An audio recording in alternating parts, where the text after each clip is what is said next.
Hey, Roddy. Jim Hobson here. Congrats on your one-year anniversary. Once again, you have perplexed your critics and surprised your friends and family by outkicking your coverage. All the best for much more success. Hey, Rod, just want to congratulate you on the one-year anniversary of your show. Always love coming on and being a guest. Being a big fan, obviously, since we did the Regina Pat days when we were riding the bus together and, playing Madden against each other. So obviously keep it going and go Riders go. Laid back and kicking it, let's head back to the studio. Here's Rod. You're going to make me cry. All of this is a surprise. Thank you, guys. We're not even an hour in. Thanks to Ebbs. Thanks to Hoppy. Thanks to Cody Fajardo. And I want to say, Orrin Karen's writing us on Twitter. We met him at the Rush game. Do you remember he asked to stop for a photo? Yep. She said...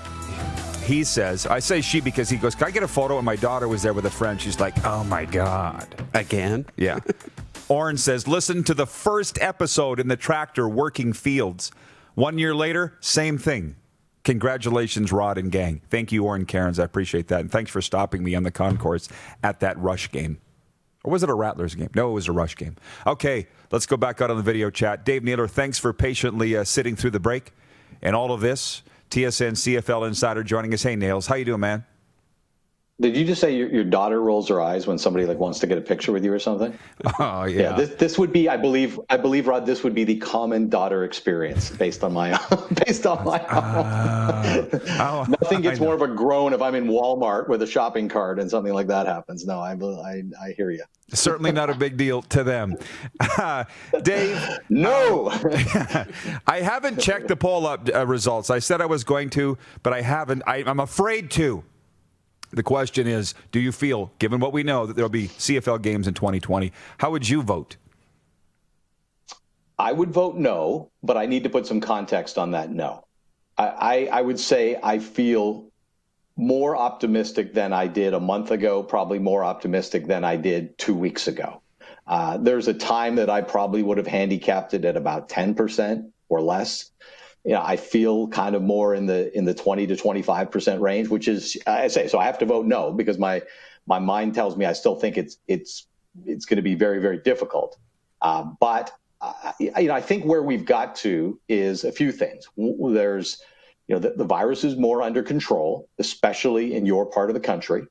There is scientific evidence that suggests that people are at far less risk being outdoors than indoors, which again, this is where the CFL playing has an advantage, frankly, over the National Hockey League or the NBA when it comes to when you start to consider the idea of putting limited numbers of fans into a game.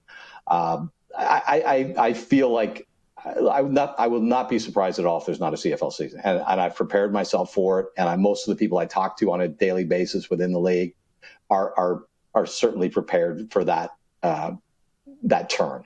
But they are still trying, and really, I think what's happening right now is, I said to somebody recently, I said, "Are you guys just kind of treading water at this time?" And he said, "No, I'd say we're swimming for shore.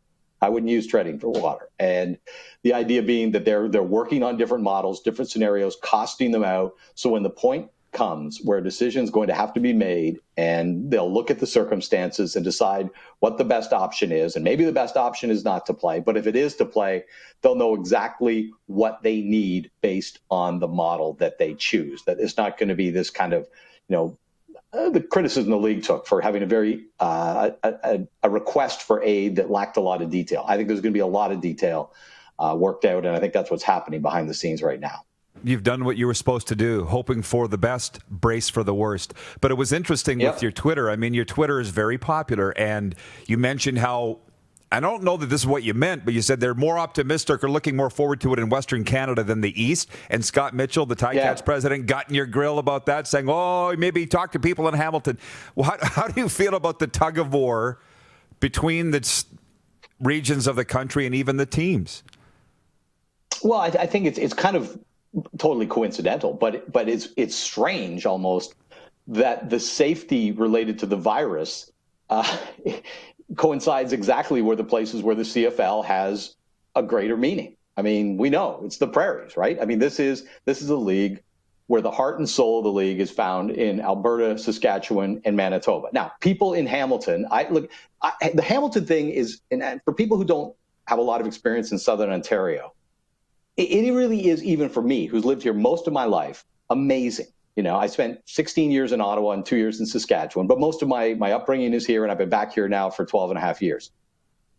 Without traffic, if I was to drive from BMO Field to Tim Hortons Field, it's about 45 minutes. Maybe not even that much. But it's like you drive to a different world, because Scott Mitchell is right. I mean, Ticats fans are hardcore. The demographic is good at a Ticats game. There's lots of young people. There's lots of jerseys. It's one thing to say, well, Toronto's like this, and out in Saskatchewan, they're like, yeah, well, Saskatchewan is 30 hours away by drive, right? It's a different place and different part of the country, and we have different cultures and when you move across. But Hamilton's 45 minutes away from BMO Field. So he's right about that. But my point was just that because people's lives are coming back to normal more quickly out in the West, and because people are way more conscious of the idea that the CFL needs to play for that sense of to be part of that sense of normalcy, I think there is more optimism there. I mean, frankly, in Toronto, it's the Argonauts, are they going to play or not, is not the dominant conversation. I can't speak to what it is in Ottawa right now or Montreal, but it's just almost just strangely coincidental that the virus has been most absent in places where Canadian football means the most.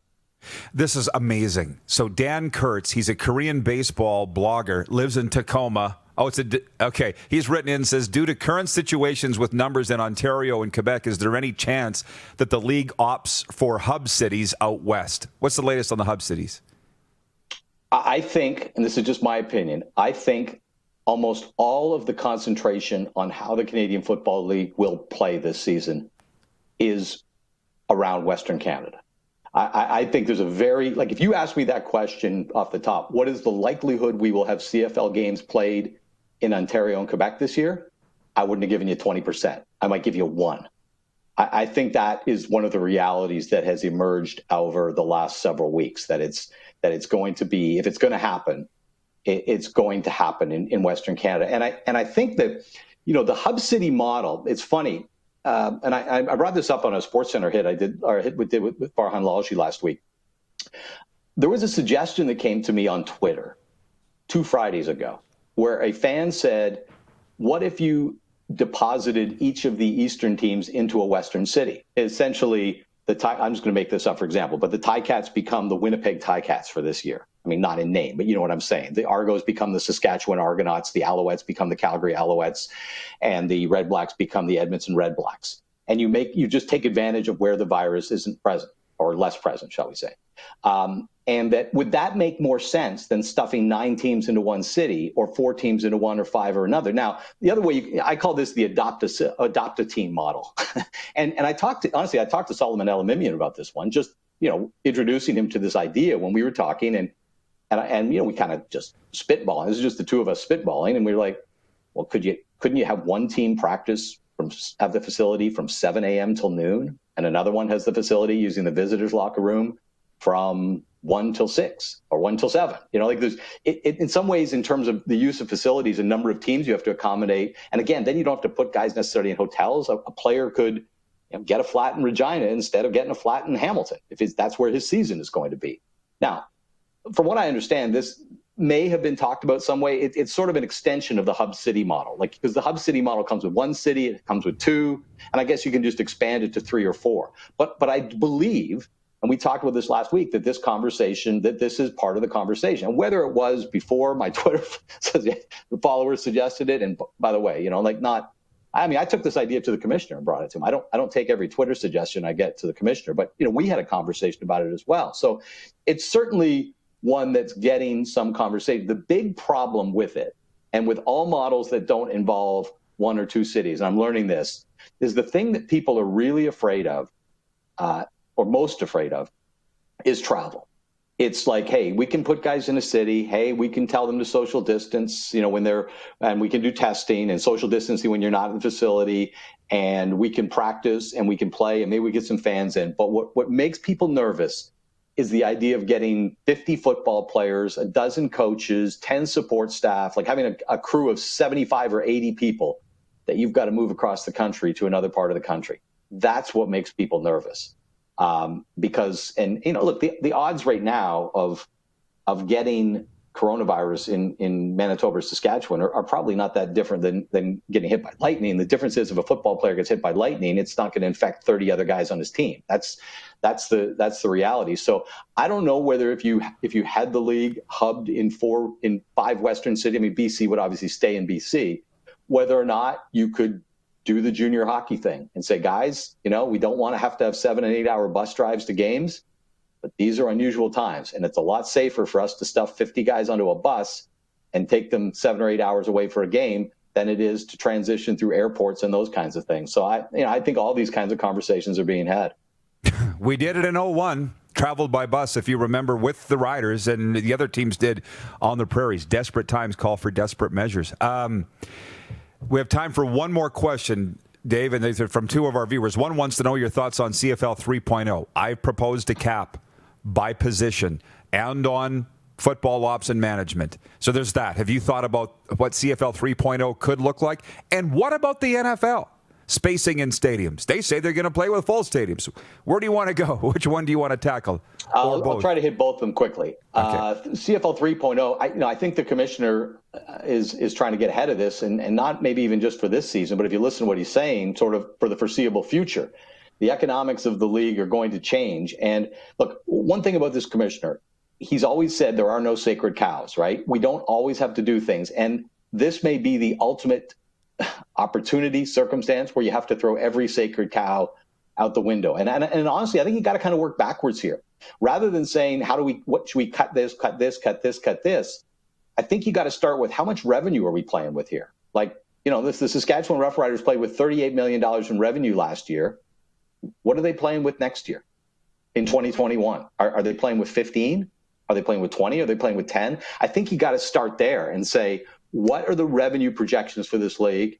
And it's like going to the grocery store, right? It's like if you take cash, you can only shop with the cash you have. How much cash does the league have? How much do they have to spend? And I think you work that direction. On the NFL, I'm going to be fascinated to watch it, guys. There are certainly geographic areas of the country where they have attitudes about this virus that you and I wouldn't recognize in our own communities. I think that it's inevitable with the number of players, and even traveling just once a week, they will have positive tests. I think they'll be playing, and I think they'll be playing on time. I think there are going to be problems. I think it's just inevitable that if you've got fans in stadiums, particularly in large numbers of fans in certain centers, there's going to be issues. And the NFL has, this is kind of understated, not always been known for its social conscience, whether it was with regard to the health and safety of players in the past, the Colin Kaepernick issue, and others. I don't think the NFL can or should, it may do this, but I don't think it should proceed as if it's immune to all of this. So far it has, but guess what? They haven't had to have a player gathering. It's been a draft, right? It's been free agency. Everything's been virtual. Now that they're going to move towards the real, I hope they don't carry the attitude with them that they're the immunity that the NFL has towards, frankly, so many things in the world. They often call it the Teflon League. I don't think if it acts like it's Teflon in this case, it's going to have some challenges. And I expect that in any circumstance, it will have challenges. For sure. I feel like the stuff's already hitting the fan with Goodell telling teams that for the Cowboys, for instance, you can't go to Oxnard. You got to stay in your city. It's starting to change for the NFL. Dave, I absolutely love talking with you. I appreciate the time and all of your support with us on the program, man, and keep up the great work.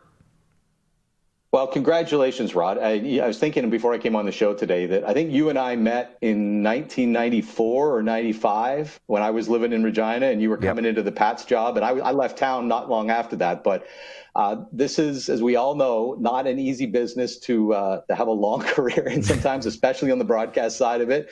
You got to be willing to reinvent yourself along the way. You've done that, and congratulations, and it's been a pleasure to be part of your show, and congratulations on your anniversary, man. I look forward to making many more visits with you. Thank you, Nails. Appreciate having you on the team. All right. Dave Naylor from Toronto joining us on video chat. And by the way, with the upgrade, see how smooth that is? How smooth Gary was, how smooth Dave is video-wise. That's the upgrades that these guys, the best tech team in the business, have put together. Paul, yourself. So we have come a long way in a year. And I'm not joking. On camera, off camera, you get so much out of talking to Dave Naylor. Oh, yeah. And just sit back and let him go. Because he's got a million opinions. He'll let you know. He's in the right business, let's put it that way. For sure. We got to take a timeout and come back in hour 2, and that's going to be a lot of fun. The Rider fans in particular are going to love it. Ken Miller and Darian Durant with us. We'll go rattle through these quick 6 show topics again, talk about the poll. Lots to get to, man. Oh, yeah. It's the Rod Peterson Show, 1-year anniversary edition, Facebook Live, Game Plus TV Network, and listen live at rodpeterson.com. Rod, Enoch Mwamba here. Just wanted to congratulate you on an amazing year. Man, what an achievement it is to have completed a full year of the show. Everybody loves it, love the content on a daily basis, so consistent. Again, congratulations and looking forward to many more years. Hey, Rod, just want to say happy 1-year anniversary. Thanks for having me along for the ride. I know you guys are only going to go onwards and upwards from here. It's amazing what you've put together, and I hope those Roddyisms keep sticking, and I appreciate you having me on the show to help me get my own brand out around Saskatchewan and all of the Western provinces. So here's to many more years on the air at the Rod Peterson Show.